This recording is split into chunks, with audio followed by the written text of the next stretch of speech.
नमः श्रीयतिराजाय विवेकानन्दसूरये सच्चित्सुखस्वरूपाय स्वामिने तापहारिणे। নমস্কার। দিব্যত্রয়ের অপার কৃপায় ভগিনী নিবেদিতা রচিত অমর গ্রন্থ the master as I saw হিমের বঙ্গানুবাদ স্বামীজিকে যেরূপ দেখিয়াছি গ্রন্থ পাঠের 40তম পর্বে আপনাদের স্বাগত জানাই। আমরা এই গ্রন্থের 10ম পরিচ্ছেদ কলিকাতা ও স্ত্রী ভক্ত পরিবার পাঠে ছিলাম। পৃষ্ঠা সংখ্যা 94। এই পরিকল্পনা কার্যে পরিণত করিবার জন্য আমি নভেম্বর মাসের প্রথমে একাকী কলিকাতায় পৌঁছিলাম। স্টেশন হইতে শহরের উত্তর প্রান্তে রাস্তা চিনিয়া যাইতে সমর্থ হইলাম। যাহারা দ্বীপে বাস করেন তাহারা স্বভাবতই কতকটা সামাজিক কঠোরতার পক্ষপাতী। বোধহয় সেই কারণে আমি মহিলাগণের সহিত একত্র বাস করিবার জন্য জেদ করিতে লাগিলাম। ঘটনাক্রমে স্বামীজি সেই সময় কলিকাতায় এক বিশিষ্ট ভক্তের গৃহে অবস্থান করিতেছিলেন। তাহারই মাধ্যমে কথাবার্তা চলিতে লাগিল।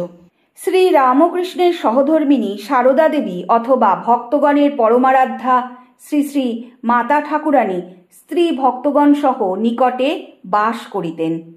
সেই দিনই আমি তাহার নিকট একটি কক্ষে বাস করিবার অনুমতি লাভ করি। আমাদের জীবনে এমন কতকগুলি ঘটনা ঘটে যাহাদের প্রতি বহুদিন পরে পিছন ফিরিয়া তাকাইলে বুঝিতে পারা যায় যে তৎকালীন সাহস আমাদের অজ্ঞতারই ফল। বলা যায় ইহা বিধাতারই কৃপা, কারণ ইহা ব্যতীত অন্য কোনো প্রকারে ওই সকল সমস্যার সমাধান হওয়া কঠিন ছিল। আবার একটা কিছু সমাধান করা ব্যতীত গত্যন্তরও ছিল না। তথাপি যদি আমি ওই সময়ে যথার্থ হৃদয়ঙ্গম করিতাম যে আমার এই হঠকারিতা কেবল আমার নিরপরাধা আশ্রয়দাত্রীকে নহে, পরন্তু সুদূর পল্লীগ্রামে তাহার আত্মীয় কুটুম্বগণকেও সামাজিক গোলযোগের মধ্যে ফেলিবে, তাহা হইলে আমি কখনোই ঐরূপ আচরণ করিতাম না। সেরূপ ক্ষেত্রে আমি যেভাবে হোক ওই সংকল্প হইতে নিবৃত্ত হইতাম। কিন্তু যেহেতু আমার ধারণা ছিল জাতিভেদ ব্যক্তিগত নির্বোধ কুসংস্কার মাত্র, বিদেশী মাত্রেই অনাচারী, এইরূপ ভ্রান্ত ধারণাই উহার কারণ এবং প্রকৃত সত্যের উদ্ঘাটনে উহার অবসান হইবে।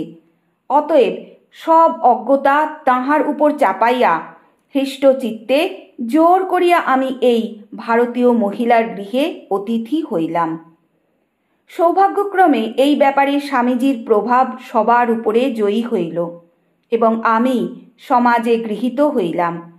8-10 দিনের মধ্যেই অতি নিকটে একটি বাড়ি পাওয়া গেল। কিন্তু তখনও আমি প্রতি অপরাহ্ন শ্রী শ্রী মাতা ঠাকুরানীর ঘরেই কাটাইতাম। গ্রীষ্মকাল আসিলে তাহার বিশেষ আদেশে বিশ্রামের জন্য তাহার গৃহেই আসিতাম।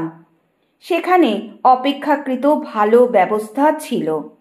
আমার জন্য আর পৃথক কক্ষ নির্দিষ্ট ছিল না। অপর সকলের সহিত শীতল ও সাদা সিধা ঘরটিতেই শয়ন করিতাম। পালিশ করা লাল মেঝের উপর সারি সারি মাদুর বিছানো, তাহার উপর একটি বালিশ ও মশারি। আমি যে পরিবারের অন্তর্ভুক্ত হইলাম তাহা এক অদ্ভুত ধরনের। একতলায় প্রবেশ পথে 2 দিকে 2টি ঘর ছিল। একটি ঘরে এক সাধু বাস করিতেন। যৌবনের প্রারম্ভ হইতে কঠিন তপস্যার ফলে ক্ষয় রোগে আক্রান্ত হইয়া পূর্ণ যৌবনেই তিনি মৃত্যুর দ্বারে উপস্থিত। বাংলা শিখিবার জন্য আমি তাহার ঘরে যাইতাম। পিছনের রন্ধন কক্ষে তাহার এক শিষ্য এবং এক ব্রাহ্মণ পাচক কাজকর্ম করিতেন। ছাদ ও বারান্দা সমেত সমস্ত উপরতলা আমাদের মেয়েদের জন্য নির্দিষ্ট ছিল। অদূরেই গঙ্গা, উপরতলা হইতে গঙ্গা দর্শন হইত। আমাদের ক্ষুদ্র সংসারটির কর্ত্রী সম্বন্ধে কিছু বলিতে যাওয়া ধৃষ্টতা বলিয়াই মনে হয়। তাহার কথা সকলেই জানেন।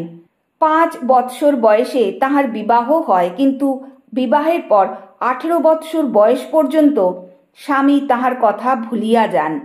পরে মাতার অনুমতি লইয়া পল্লীগ্রাম হইতে পদব্রজে গঙ্গা তীরবর্তী দক্ষিণেশ্বর কালীবাড়িতে স্বামী সকাশে উপস্থিত হইলে পতির দাম্পত্য বন্ধনের কথা স্মরণ হইল। কিন্তু তিনি জীবনের যে আদর্শ গ্রহণ করিয়াছেন তাহার কথা বলিলেন।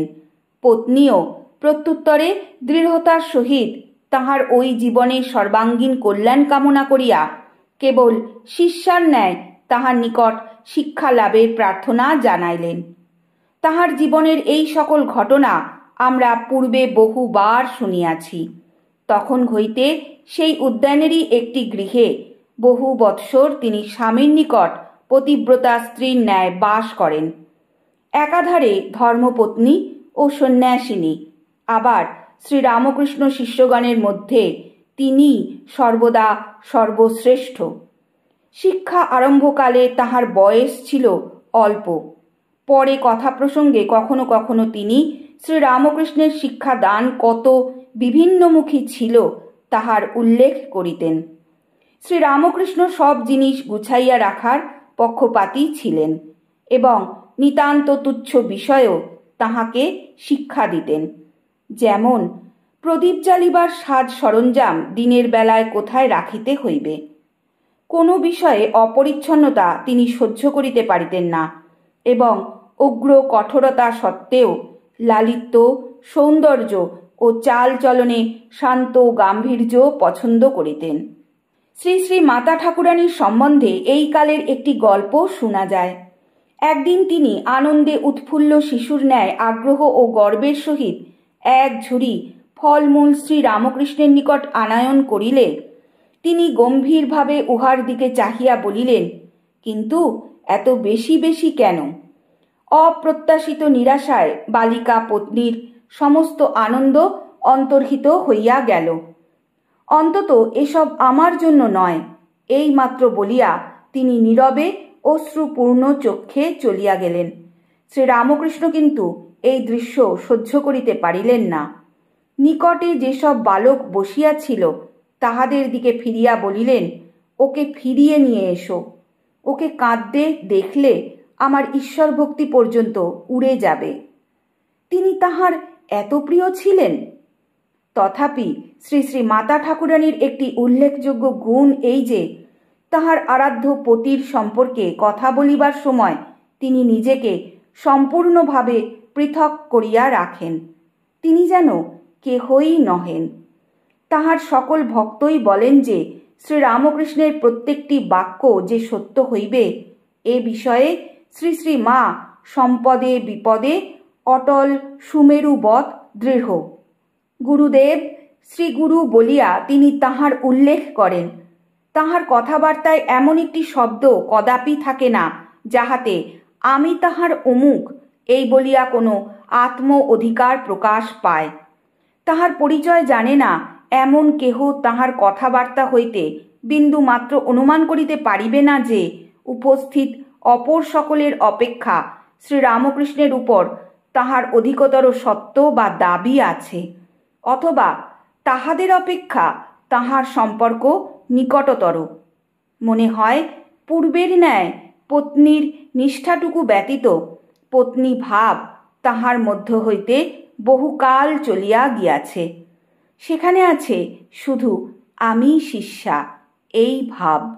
তথাপি সকলে তাহাকে এরূপ প্রগাঢ় ভক্তি করিয়া থাকেন যে তাহার সহিত একত্র ভ্রমণকালে রেলগাড়িতে কেহই তাহার বেঞ্চির উপরের বার্থে আরোহণ করিবেন না। একটি মাত্র দৃষ্টান্ত এখানে উল্লেখ করা হইল। তাহার উপস্থিতি সকলের নিকট পরম পবিত্রতা স্বরূপ। আজ পাঠের এখানেই বিশ্রাম। ওং পরতত্ত্বে সদা লীনো রামকৃষ্ণ সমজ্ঞয়া यो धर्मस्थापनरतो वीरेशं तं नमाम्यहम्।